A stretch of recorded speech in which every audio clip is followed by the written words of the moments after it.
Social media has changed the world. For better or worse, before social media, the room you were in were the limits of your personal interaction and comparison. Now, on social media, the line between personal lives and professional lives has permanently blurred, and the room you're in includes your workmates and extended professional networks, your personal life and your friends and their friends, your whole family and your ex and their new lover, their families and your whole family, and even celebrities and public figures. And in the words of Stephen Bartlett, gold stars are being handed out in the form of likes, comments, and shares for the ones who are the most interesting, attractive, funniest, smartest, and bold. And that, my friend, is the hardest room to hang out in the world has ever faced. Here to help us sort that all out is Facebook expert Brian Meert. Brian is the founder of the #1 Facebook advertising agency titled Advertise Mint. His clients include Coca-Cola and Playboy, and he's the author of the book titled The Complete Guide to Facebook Marketing. Brian aims to help business owners by reaching the right person at the right time with the right message. Nice to meet you here. I'm glad to have you on. I'm hoping to get some great advice for small and medium-sized businesses to generate some leads on Facebook and social media in general. And I know a lot of people watching this are going to want to know from their perspective as a business owner, what is the best way to generate leads and grow their business, without wasting a lot of time? Oh man, it's such a good question. So much has changed within the Facebook world recently. I always like lead gen in general because, when you're advertising online, you need to be paying again and again and again. But when you can generate leads, you're able to have that information to be able to email them, communicate with them in a variety of different channels. And my #1 tip is if you are not using lead ads, which is a tool on Facebook, to be able to generate leads from within Facebook for your business, you are missing out on a huge opportunity. You need to stop what you're doing right now, and you need to get those up and running. Because from the minute it came out, I always refer to it as like a landing page killer. Because you generally have to create a landing page, you have to send traffic to that landing page. You don't know if they're on a computer or a mobile device. The person needs to re-enter in their information. That's the process that existed before. Whereas now the form lives inside of Facebook, and when a user opens it, it's pre-filled with their data from Facebook, which a lot of times we find being more accurate. And then we also find that it's easier for a person to be able to submit their information directly to your business. Okay. I have some experience with that myself. We did send traffic off of Facebook, and then we tried to get the lead to stay inside Facebook, and the conversion did go up for us. What do you find with with most of your clients with the cost per lead, when the difference there? Nice. So, it ranges from client to client, and a lot of it will depend on, the landing pages that they have, how much work has gone in to really, optimize the wording, optimize the process to where people convert better. But kind of as a rule of thumb, we generally see lead ads convert almost twice as good as a traditional landing page, which what that means is if you're spending $100 and generating 100 leads with a landing page, you're going to spend $100 and could generate upwards of 200 leads using Facebook lead ads. Like, it's that powerful, and it improves the results from people able to say, hey, I'd actually like information from this business or company. Yeah, that's good. So when somebody's scrolling through their wall on Facebook, and normally people want to ignore advertisements, and you're just kind of normally you're scrolling through this thing when you have a few minutes to spare, and in my experience, videos or images or something outrageous or funny is something most people want to stop and take a look at. So how do you kind of deal with that when you're in that sort of social environment, but you're a professional company and you don't want to blur the line too much, but you want to get noticed? Man, it's such a good question. There's kind of two elements that go into really successful Facebook advertising. The first one is targeting and being able to leverage your targeting to make sure you're reaching the right people. But to answer your question, the second one is really the creative and what you're going back and you're approaching people with in terms of your message. And a lot of times this is nothing more. You understand the social world, and it's almost like a dinner party or a networking event. If you meet someone new and they walk up to you and say, hey, give me your information, Like a lot of times people are like, whoa, like, hey, like, what's your name? What do you do? And so I think a lot of times people forget that in the quest of, I need to get results, that they're, in a social environment, which is, hey, provide something of value, introduce yourself, start off a conversation, bring up a pain point that they might, know about, and discuss that. So a lot of times, I see a lot of people that just skip to that step of, well, let's just go for the close, and say, give us your lead without providing something back to the user. And to some extent, the more you know about your customers, the more you're going to be able to know what they're really going to find valuable.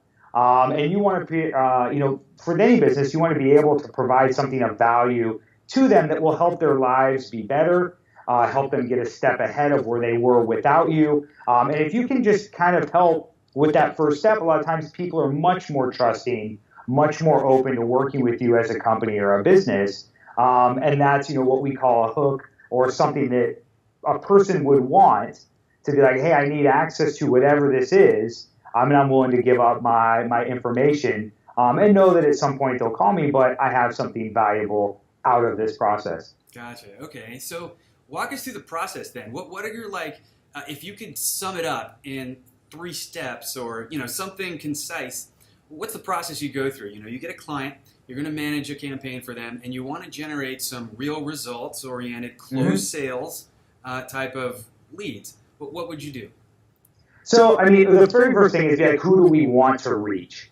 And that's where we start out with is, who are we trying to get their information for, and what does that person look like? Once we have that, we kind of work backwards, and we'll start to look at the targeting, and start to set up the different targeting for those types of audiences. This is another area that Facebook has that is mind-blowing. They have millions and millions of targeting options. They have a tool called Audience Insights, which is free to use, where you can be able to look at the traffic coming to your website, and what are their interests, what are their age ranges, what are their demographics, their spending ability, what's their household income, like all these additional things that a lot of times weren't ever available to advertisers before. So now, we start there, we look at what we're seeing from the users that are already coming or potential customers in the past. And then we look at other areas, to find the common areas or aspect points that they might have. And then we'll set up different campaigns targeting those individuals based on that. So that's kind of the first section. And then the next one would be how to be able to, put ads in front of that person that would make them be valuable. And there's, if you don't have a lot of time, or you're looking just to get forward, creating something that's a value, or, the very basic thing is you could say, hey, here's our product and service. If you want to learn more, you can fill out a lead form. And a lot of times that's very low-hanging fruit, but it's a very simple way to get started to be able to see do people actually want to do it. Then from there, a lot of times we'll do something with a hook, something that has valuable, a guide, a tool, a resource that says, hey, we have this thing that can help you do this in half the time, or in 10 seconds, we're going to give you a complete overview of the state of the industry, or comparables, or things that what you should look for, top 10 tips. And those type of things work very well, to help get someone in. If you have more time, a lot of times, a thing that Facebook does that's so amazing is they have what's called custom audiences. And this is where you can start to build groups based off data you have, or based off of events happening on Facebook, and then kind of segment them in. So a lot of times what we'll do is we may not run a lead ad at all. We'll run just a straight content ad that would be related to the industry. So if you're someone selling mattresses online, we could be like, here are the top 5 things that you need to know before you ever buy a mattress online, right? So that could link to an article, or we could turn it into a video that people watch. Now, what's awesome with Facebook is anyone that clicks that link, I can put into another custom audience and be able to show ads to those people, being like, these people have said, like, I want to know what I should be doing before I buy a mattress, which means they might be getting close to buying a mattress. They want to know that tip. They want that information. And so that kind of helps us, because we can whittle down from a wide audience of, say, everyone in America that might be a homeowner, to people that may be interested in purchasing a mattress. And then what happens is we only target those final users with a lead ad, and that's where we're able to get their information to where someone could follow up with them. So you're kind of starting with a wider funnel. Let's say you're targeting a demographic, and then you're going homeowner, and you're going maybe high income, and then below that, that's one campaign. And from that campaign, let's say, is it how many people viewed a certain amount of your video or stopped on the scroll, or is it opt-in to move them from there to custom audience where you start another campaign? Sure, and ultimately it'll always depend on the budget, right? So the more budget you have, the more room you have to play with and kind of build out these really quality funnels. And for someone that's just starting out, like a small business, simply running a lead ad, I think they're going to be surprised at how well they work. With something, whether it's here's a free offer, or claim your first 10% off your order, or even learn, here's a guide that we have that talks about the state of the industry. Whatever it is, you just want that hook of someone to be like, I'm willing to give up my information for that. And the upside there is, now you have their information and you can email them multiple promotions through the next couple of years. And as long as you respect that, you don't need to be able to go after and keep showing Facebook ads in it again and again because you've had their information. Another thing that we see work really well is a lot of times people will actually target their competitors and use lead ads knowing that they're going after a competitor and be like, hey, come check out us, or we'll give you a coupon code, or we'll give you an estimate that gives, they know they're going right after people who potentially used or liked a competitor's business.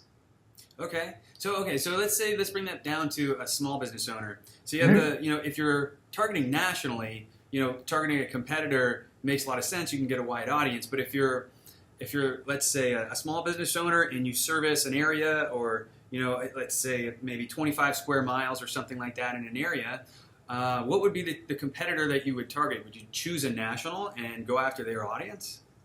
So, there's a couple of things you can do. And again, when it comes to Facebook, there's so many options to target. So a lot of times it's very it's not necessarily a science behind it. It's a little bit of, let's see what will work for who we are trying to go after and how do we get a sizable audience. If it was a local business, a lot of times we're going to look at, there's a variety of factors. Like, what's the age range of people that have come through? What are the locations around the business? Is it something you just want to stay in the city, 10 miles, 20 miles, 50 miles around it? And then in terms of targeting, it can be, what does that person look like? What's kind of their persona fit into? And, a lot of times there could be things like, is this someone that is more do-it-yourself person, or someone that might outsource things? Are there blogs or resources, like House, where a lot of people are looking at different things and ideas? Like, people that may like that may be more interested in finding, resources or freelancers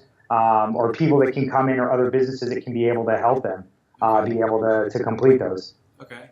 So if you're going to get a bunch of leads coming in, do you normally see that you're closing these leads right away, or are you putting them into a CRM and starting some sort of a follow-up sequence in email to get them closed? Got it. So, and this is what's so key to remember, is what Facebook does very well is being able to reach people on a mobile device. So this is where a person, like 85% of Facebook's revenue comes from mobile devices. So, when someone is seeing your ad, it's generally going to be on a mobile device. They can click through, see the lead form, and hit submit. So within 2 seconds, 1 to 2 seconds, someone could go click, click, click, and their information would be submitted to you. So now on this, we found a couple things from the leads that we've done. A lot of people are surprised at how quickly their information is sent. Like, they're like, oh man, that was really fast. Whereas traditionally they have to fill out a form and kind of go behind it. So one, we found a couple of things. The information is usually very accurate, which means the phone numbers are phone numbers at work. Like, it's their cell phone. Their emails are their emails at work. And this is because when people signed up on Facebook, they were trying to connect with their friends and family. So they used their real information because they needed that to be able to connect. And that's what Facebook is using in the lead ads. So we find, whereas a lot of times, we've all done it. When you're going to fill out a form online, you're like, let me use my extra email that I don't check that much, right? So we don't see that as much. with Facebook lead ads. It's generally you're able to connect with the people. And then from there, it's a matter of, where you are reaching them in the process. If you've built a funnel, you'd be able to know these people are very, interested in moving forward. The other way you can do it is lead ads allow you to put in up to 3 custom questions. So you can check things like name, email, phone, date of birth. Those are all fields that are pre-populated with Facebook's data, but you can put up to 3 custom questions as long as it doesn't ask anything personable like what's your bank account or, like things like that. With Facebook would be like, hey, that's not allowed. But you could be like, what's the square footage of your home? What type of colors are you looking at? How soon are you looking to move forward with remodeling project? Things like that, you're welcome to ask, and that's another way that can help you get the information to help qualify the leads to realize, man, this person's really looking to move forward, or it may be something that is smaller and they're just looking for more information, and that's not a hot of a lead. But again, you have the ability to ask those types of questions, and Facebook makes it very easy for people to submit that to you. That sounds good. So I had 2 thoughts come across my mind when you were explaining. Yeah. One of them is the accuracy of the targeting. So if you pick somebody if you choose an audience that is renovations, let's say, for home improvement renovations, that Facebook tells you that you can choose that as an audience segment. Do you find that when you choose those kinds of details that it's accurate? How do you think they're getting that from the credit bureaus, and how accurate is it that renovations is really what they're doing? Are they shopping at Home Depot for hammers, or what is it? Totally. So, just to be 100% upfront, I don't think Facebook's targeting will always be 100% perfect, right? But what they do have is they have a lot of information. Over the last 10 years, people have selected like on or comment or share on a variety of different information. And Facebook stored a lot of that to be able to help determine what we see in our newsfeed. So if you and I open our Facebook accounts, I'm going to see different things and different ads than you will see because we have different interests in life. So there's always be some sort of difference there. What I've found is a lot of times the targeting is very good. Something like renovations, that would be something that someone liked at some point in time. So that doesn't necessarily mean they're looking to renovate their house this very moment, but it does mean that they had interest before. What Facebook does have is a couple of options like recently moved, new job, upcoming birthday, and I call these trigger events. One that would be like recently moved is, you would be able to tell if someone's recently moved, the likelihood that they might be looking for additional, help or a project to do some home improvement could be there. You also can target based on the size of the home that a person's living in, the home composition. Is it a single-family home? Is it a home with children? Is it a home with grandparents? And what happens is Facebook has a core amount of data, but they've partnered with other third-party data providers, and because they know your email, because they know your phone number, they can match up all this additional data that other marketing companies collect and try to build up on consumers. And Facebook allows that back to its advertisers to be able to help target your ads more effectively. That sounds good. Okay, so what about engagement and conversion rates? Would you say, can you give us some real life case studies or examples of how much engagement should we really expect? How much conversion from that engagement can we really expect? Sure. And this goes back to, Facebook's goal is to make Facebook valuable for its users. And so when advertisers put ads up, Facebook has a thing called relevance score, which is a number between 1 and 10 that shows you how relevant your ad is to the people you're targeting it to. So if you're reaching the right people and you have something that's valuable to them, they'll spend time watching the videos, clicking on it, sharing their comments. And what happens is when you can get that relevance score to a 9 or a 10, Facebook gives you your ads at a much, much lower price. So it works better. They're like, hey, you're providing something of value. Please come in and run your ads. If your ads are low on the relevance score, Facebook's like, hey, you're the awkward guy at the party. Like, we'll let you stay here, but you're going to need to pay more and more and more. We're going to start charging you more over time. So what that means is when it comes to creating your ads, I have what I call the 3 E's, which is that what everyone should be doing with their ads when they're putting them out there. The first one is to entertain, right? Make your ads funny, make someone laugh, do some funny things that are in relation to your business, or that someone could have an emotion or tell a story. All those things are entertaining, and people are like, oh, I'll watch and see what's going on here. This is interesting. The second one is to educate. Teach people something about your industry that they don't know already. That would, after they watch your ad, they would be more knowledgeable. Like, oh, I didn't know that. And then the third one is just to engage. And that's something as simple as asking people's opinion. Which color is better for interiors? Baby blue or dark blue? Like whatever it is. And you'll be surprised that when you ask those questions back in relation to your industry, how many people will come back and talk on your ad and be able to start, having a dialogue. And the more that happens, the higher your relevance score goes. Wow. Okay. So you would actually ask for engagement in your comments section of your ad? There are times that we'll do that. I mean, when it's a lead ad, generally my advice for any time that you're trying to generate leads is you want to remove all distractions and get people into doing the one thing that you want them to do. And so that's generally a good practice across the board. So when it comes to lead ads, by default, there's going to be a button, and when they click it, it's going to bring up a form. So I don't necessarily want people to be commenting on it, but at the same time trying to submit it. But there are people that would see that ad that are like, I don't want maybe a free guide, or I don't want a free estimate. But if I ask a question and they're talking on it, that has the ability to raise that ad's value on Facebook.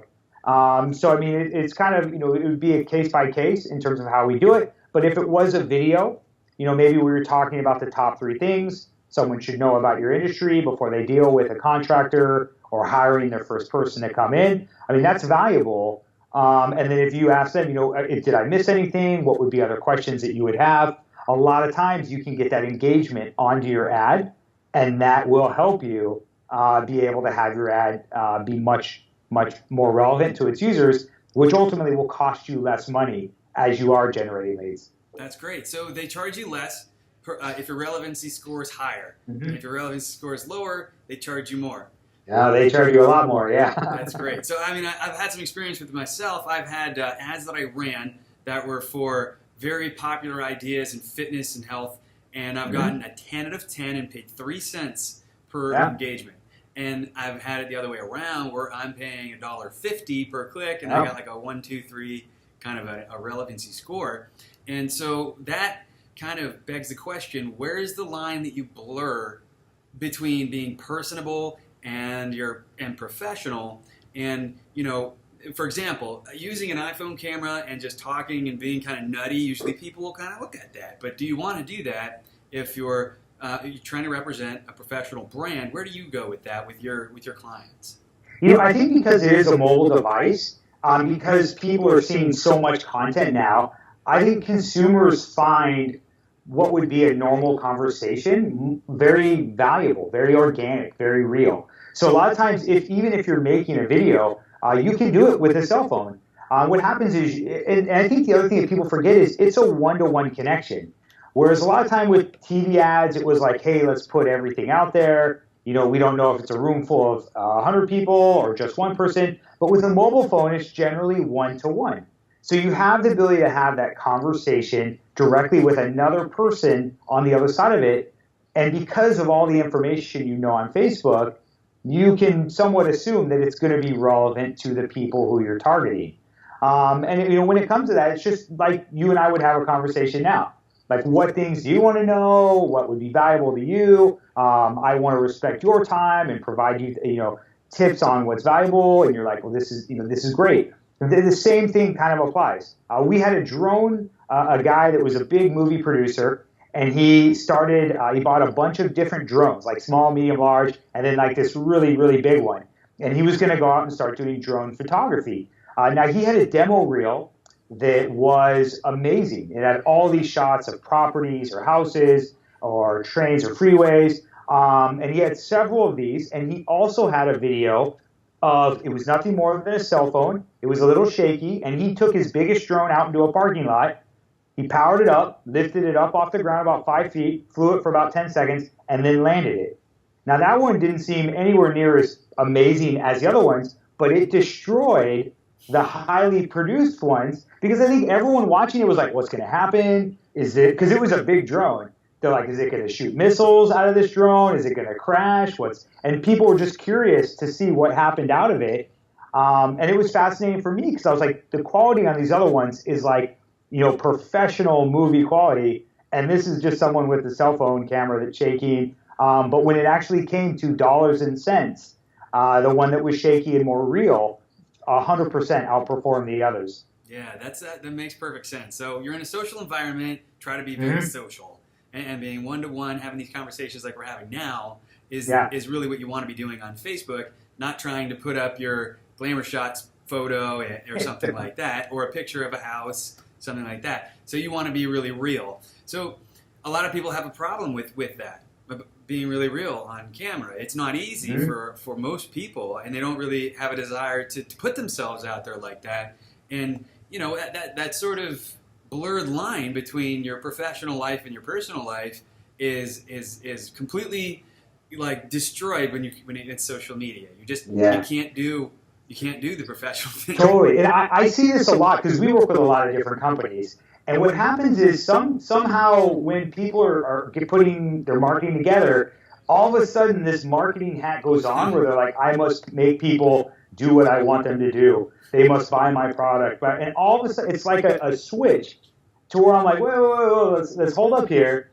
Like, what would you do if you met someone on the street? We're like, I would tell them about this and about why I started a company, or why we're so much better than everyone else. And they're so passionate about it because they know the reasons why they're better. And I'm like, that's the conversation I want to see, or that I want to be able to promote. Not, you need to buy this because there are 3 benefits. Like, they get into this sort of like robotic marketing speak. I must advertise to get sales. And my own advice is as simple as this.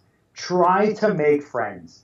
Like with your ads, try to, when you do something and you're showing it to someone, they're obviously people that are probably going to interact with you or be people who you want to target. What would you do if you wanted them to be your friend for the next 10 years? Would you go up to them and say, hey, buy my product? Or would you go up to them and be like, hey, I was doing this the other day, and like, would you have a conversation with them or open with a question or talk to them about their biggest struggles with home development or home improvement? Those are the type of things to where those become valuable conversations. And I think that's kind of what is different with social ads as opposed to everything else, is this dynamic of you have the ability to talk to people like you would in a normal day. And that's what works very well on social. And it's funny, I'm seeing a trend in every other medium as well, because I think social media is changing that. So we just interviewed someone who does cold email campaigns for startups at a startup accelerator that's very well known, and he said exactly the same thing: to be personable in your emails, to be very conversational. Don't put a bunch of marketing graphics in there. Don't try to be professional. Just say a couple sentences, one clear call to action. Just the one thing. That seems to be the best way to go across the board. So, I mean, you've covered a lot here. I think that there's a lot of actionable things here. Is there what's the best parting advice that you want to leave somebody with? They can walk away that's just actionable today. Nice. Especially when it comes to Facebook advertising, one of the big things that I see happen a lot is that people will try a little bit, and sometimes things maybe don't work out ideally. It's a big platform. It's changing all the time. There's a lot of moving parts. And what I would say is, Facebook is not going away anytime soon. And the tools that they have available for businesses are only getting better and better and better. So you need to assign some sort of budget and get into that game. And just keep trying. The people that we work with that are the most successful have consistently been in it month by month by month saying, okay, that didn't work, but what if we try this? And Facebook will come out with a new tool. We'll try that. All of a sudden, the results are great. And just by being in that game and trying, they're able to get phenomenal results. And I see it continuing to go in that way as Facebook offers more tools, more targeting options. It continues to be an amazing tool for small businesses and large businesses as well. That brought up another thought. B2B, Yeah. business to business or business to consumer. There is a popular belief that Facebook's for business to consumer and doesn't really work well for business to business. So if you wanted to target business owners about business tools or services, is it the right place to go? So two thoughts there. One, people are people. So you're trying to reach people, whether the person is a CEO or it's just a normal guy walking down the street. You want to target people based on their interests and likes. You do have the ability to target on job titles, where people work, as well as if you have a list of customers, again, or a list of CEOs or people that would be interested. You can upload those and be able to show ads directly to those people if they have a Facebook account. And remember, all that you need is one of those areas that matches up. If the email doesn't match, but you have a cell phone, that would match as a record. So, you just need one of those that at some level lines up. By default, Facebook is very good at B2C. There's a lot of users on there. It doesn't have as much data when it comes to B2B, but it still has a large amount to where we run many B2B campaigns. In fact, on my news feed, I work a lot with Facebook advertising. A lot of the ads that show up to me are targeted towards people who are a CEO of an agency or that work with Facebook advertising. And in my world, every one of those ads is valuable to me, even if I don't buy their product or service, because I'm like, oh, there's something new that does this. I didn't know about that. What is it? I need to know what that option is. In case I get to a point where I need their service, I need to just take that little nugget and deposit it in the bank. So when it comes to B2B, a lot of times people immediately judge their success on, did someone buy? And I think it can be a longer process, as well as just providing value to a person that could potentially become a client down the road. That's a good point. So we call it the buyer's timeline here. So if you have, and I have the same kind of personal experience as you do with the B2B, I get a lot of my ads are B2B ads. And when I see a good one, to me, I respond to video and I respond to a person talking. And sometimes there's this one app developer following me around that has this big badge down here that says turn on your audio, and he starts pointing at it like this and saying something, and the title says something that I actually want to know about. So I turn them on and I watch them, and even when because I don't want to get spammed in my inbox either, so I'll like it, hoping that it comes up for me again. And I don't know how many other people are out there doing that. They don't really want to opt in yet, but they don't necessarily. They're not interested. They're just they don't want it to go away. Where they're like, this guy has something valuable. If he has more valuable stuff, I want to know about it. Yeah, very, very true. And of that fan page or of the ad is kind of that subtle in between that allows you to be like, I want to stay connected, but not necessarily. I don't want to get emails from you every day. But what you're doing, I'm interested in. And that again, just goes back to kind of the social nature, which in traditional advertising, it's you do something or you don't, or we're just on branding, which is we're just going to show you enough messages over time that at some point you'll make a decision to go with us. And social kind of falls in this middle ground where people are able to connect, they're able to engage, talk back, ask questions, and there's another person or company on the other end that can be able to respond. Yeah, it just reminds me of what happens in my neighborhood. I have a lot of trees in that neighborhood I live in. We have squirrels, and they always dart out in the road, and I'm sure you've seen this before, but they go halfway across and they go back. They turn around and go halfway across and they go back. They turn around and go a little more across and go back, and then they try to make it across.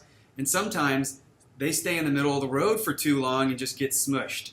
So I think that relates. I think that's it makes me think of my life in business. I'm like, oh my God, sometimes you turn around too early. You don't follow it all the way through. And like the case of the ad that I would like, hoping it comes back later. If he just stops running his ads, I'll never see him again. But I didn't necessarily. I shouldn't be. I'm still a customer. I'm also still interested. I'm just not interested right now. So that length, staying in the game long enough to win is definitely part of it's so true. And I think when it comes to just advertising in general, digital is on the rise. More and more people are using their mobile phones. Google's traditionally been the kind of the big player in that industry. Facebook's come up recently, the last couple of years, to where now it's about a third the size, I think, of it, and they're both growing, at a very fast pace. This is where, again, these are both tools that if you're a business and you don't have these tools implemented, you're missing out on a huge opportunity, as well as it is to some extent becoming the future, to where you're going to need to be on these platforms for businesses to survive, because people just are using mobile phones much more. You want to be where the eyeballs are, right? Yeah. But that brings up another question. Do you find value in anything offline to complement it? Because digital obviously is where everybody has their attention, which makes it extremely crowded and competitive. And depending on your industry, it could get extremely competitive. I've seen up to $50 per click on some keywords, over in Google. And how do you stand out in that extremely saturated place? Is there anything offline that you combine it with? Yeah, so when it comes to, I'll answer the first question, which is Google. What Facebook allows you to do is to reach people before they're necessarily searching for that term, which is very expensive. So if you can pick them up before that by showing them some information or some content or saying, hey, would you like to learn more about this? That's a great way to be able to get those users for less. When it comes to offline content, of course, there's a lot of synergy. A lot of times we will mirror our email ad campaigns with our Facebook ads, so people are seeing the same ads on multiple channels. If you are doing direct mail or other sorts of placements, the more that you can kind of keep things streamlined and together and in consistent messages for what you do, it's only going to reinforce what you're doing. But 100%, there's a lot of times people say this has worked for me, since I started my company. It's great. And so to some extent, if something's working, like you've done your job, like that's great. And that's, keep doing that. But what I'm saying is, more and more and more people are moving to digital. And a great example of this would be outside of our building, in front of the building where we're at right now in Hollywood, California, someone came and dropped off 3 pallets, or like 3 stacks of yellow pages. And they have been out there for the last month. And over a month, people have taken maybe 6, maybe 8 of them.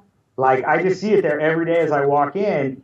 And there are advertisers who are paying for that. They're paying for, hey, we got all these books out there. But the truth is the books are sitting on the porch of someone and no one's picking them up or using them. And so that's where, the times are changing in terms of how people access information. It's not good or bad. It's what's happening. Yeah, that makes me think of websites. And I don't think everybody needs to have a website. But I do believe, and this is just my personal opinion, that it's kind of becoming the yellow pages. Unless you're one of those top 3 ranked SEO websites in your industry, you don't exist. You're one of those pages in the yellow pages nobody's picking up because no one's going to page 2, 3, 4, 5 to find anything. So if you're not the top 3, especially how competitive it might be to be there, you don't exist. How do you reach people if that's your struggle? How would you? Yeah, 100%. It's very true. And when it gets competitive in terms of SEO, that is all the volume is in number 1, 2, and 3. If you don't have that, a lot of times people would just set up a keyword campaign or through AdWords, and that's then where it gets very expensive. But those are technically the people that you want, because those are the people that are raising their hand saying, I've got this problem. And that's where Facebook kind of slides into this nifty in-between where you're able to reach people before to be able to send them to a website or to provide something of value to them. And that's what's amazing is, even with Facebook and with lead ads, you don't need an entire landing page or even a huge website. All you need to run them is a privacy policy. Facebook requires that you upload a privacy policy when you're setting up lead ads for the first time that says, here's what we're going to do with the information. But beyond that, you can start generating leads, within, a day directly from Facebook where people are submitting their information, sending it back to you, and you can continue, growing your business. That sounds good. So what would you say an average engagement rate is and conversion rate is for your campaigns? Sure. Again, it's tough because it's going to range across the board. I'd say average, 1% click-through rate. If 1% is clicking, that's good. And then 1% conversion rate from there is kind of average in the digital world. When you get much more focused in terms of, who you're targeting, and when you have something that's very valuable to them, we've seen that bounce up to 3, 5%, sometimes even much, much higher, based on, very specific details. But I mean, and that makes a huge deal. I mean, out of 100 people that you're paying to reach, most people are getting maybe one that will come to their website or check it out. If that number goes up to 5 out of 100, I mean, you can imagine that makes a big difference then in terms of, what you're able to generate out of business out of the same spend. Yeah. So being able to set things up right, to really spend time, looking at your creative, to how to make friends, how to make it fun, entertaining, educational, those type of things all add up as you show your ads. Absolutely. I think that sort of gets into that omni-channel idea with your campaign. So you have people, 10,000 people viewed your ad, or maybe 1,000 people viewed it. Maybe you captured 100, and then maybe one of them, is converting into a sale. So your price point has to, the ROI, the return on your investment and your ad spend has to make sense. So, what do you do outside of that? So, you're reaching them on Facebook. Maybe they go and they see you again later on Facebook, and then maybe they just see your website, and then maybe you're retargeting them on the ad networks and other websites, and then maybe you're running some PPC, maybe you're doing some SEO. Where do you put your budget? It can get so scattered and your conversion is so low, there's an ROI point there where it stops making sense. I've always found that hands down the best ROI for most campaigns will come from remarketing type of campaigns. And all that is someone that's poked their head into, your website, looked around, they were interested in what you were doing. If you were a store, they basically came in, looked around, and walked away. So being able to show ads to those people, again, is hands down generally where you'll see the best ROI. Now, what's cool with Facebook is that both Facebook and Google can do remarketing. So there's a huge amount of synergy there. Which means if you're paying those top dollar cost per clicks, if that person comes to your website and leaves, you can now show remarketing ads to them on Facebook. And in the same way, if you're able to, find someone on Facebook and be like, hey, I'm interested in that, you can be able to show remarketing ads to them through the Google Display Network, and have banner ads appear all over the internet specific to your site. So there's tons of synergy there between the two platforms. And so that's probably my number one tip that I would say, what should you be doing? Where should money or budgets be spent? I would go very heavy on remarketing, make sure that's set up, and then find very creative ways to get more people to poke their head into your store, whether it's your website or a landing page or something like that. That makes perfect sense. So if you had, let's say, remarketing when they hit your landing page, you have that retargeting pixel that Google and Facebook will give you to put into your header code of your website or your landing page. But if you're using lead ads, how do you know, how do you remarket them if the form they're filling out, they never leave Facebook, they never hit a page? Sure. So Facebook has some phenomenal options where you can actually create custom audiences around people that have opened a form and potentially left. If it is a lead ad, they're not leaving Facebook, so you wouldn't be able to necessarily load the Google remarketing script. You would need to send them to a landing page, or back to your website. But again, what would happen is if someone opens my lead form and then leaves without filling in it, I can create an audience of just those people. And then what I would do is create them something and send them content and say, hey, just go to our website and check that out. And then what happens is if they go there and click to the website, now you have them. Gotcha. Okay. So, for some reason they didn't want to give you their information, and you're like, hey, that's fine, but I do have this article on the top 3 things you need to know. And they're like, okay, I'll go look. And then that's it. Once you have them, then they're in your remarketing funnel, and you can be able to show ads to them again and again. So you're remarketing by putting them back into a campaign that's a custom audience. And that custom audience is built by selecting the people who have already opted in on your lead ad. Or can you do that custom audience based on people who didn't necessarily opt in, but they looked at it? Yeah, so I mean, when it comes to custom audiences, there's all sorts of things you can do with it. You can create a group of people who visit your website. You can create a group of people that's visited just one specific website, and you can do it for up to 180 days. So you can start to build out these segments on these people were interested in this topic or this topic, and you can be able to add or exclude when you're targeting these people to be like, these are who I want to go. You can also do it based on people who are opening lead forms, submitting, not submitting. You can do it based on video views. So people that just watched a video, maybe it was 25, 50, 75% the way through. You can say, hey, if they watched this whole video, they were interested in this topic, you can create another segment and then be able to show ads. And, again, just understanding how the platforms work. So knowing that if someone's got to a point where they're like, I don't want to give you my information, knowing that and be like, okay, that's good, that's fine. But I still want to reach you with more information about our company and have us, that's the person you want to do branding to. Yeah. That has a little interest. They may not necessarily be ready today, but they may be a month from now or 2 months from now, and just kind of reminding them, hey, here's what we do, here's what we do, here's what we do. The minute that they get to that point where they're like, all right, now I've got to do it, they're like, oh, I need to call so-and-so. I know I see him everywhere on the internet, so he must be the best, and that's it. That's how you get business. Right, yeah, good.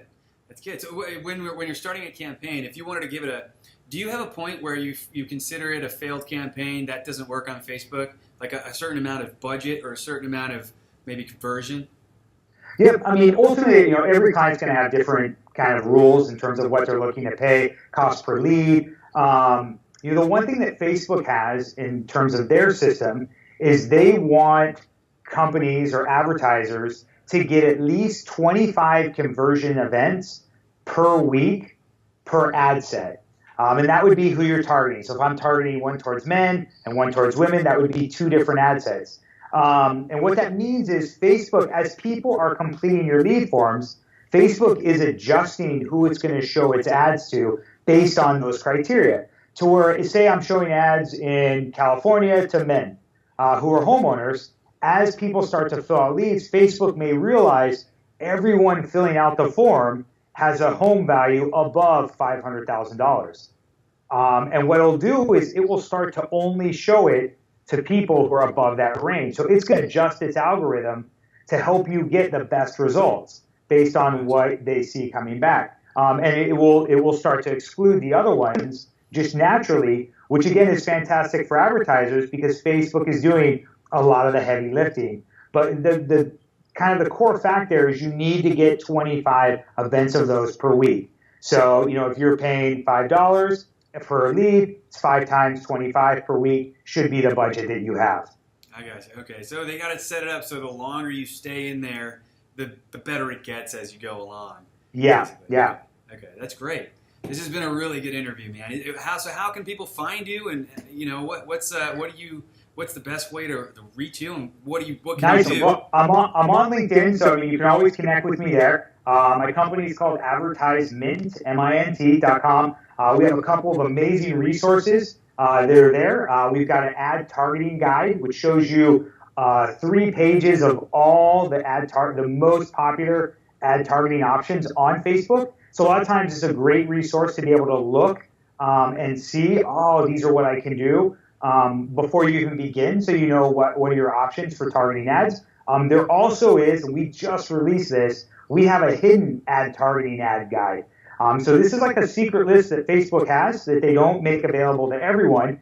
If you know someone at Facebook or you're working with an agency like Advertisement, we can get these unlocked for your account. But there's a tremendous amount of data on home loans, credit card usage, what types of items people are buying with credit cards. A lot of this really cool data that you have the ability to target. And this one, that hidden guide is 8 pages long, and there's a link to it on the page from our main ad targeting option. And then I also just had a book that came out on Amazon, The Complete Guide to Facebook Advertising. It only launched about 2-3 weeks ago.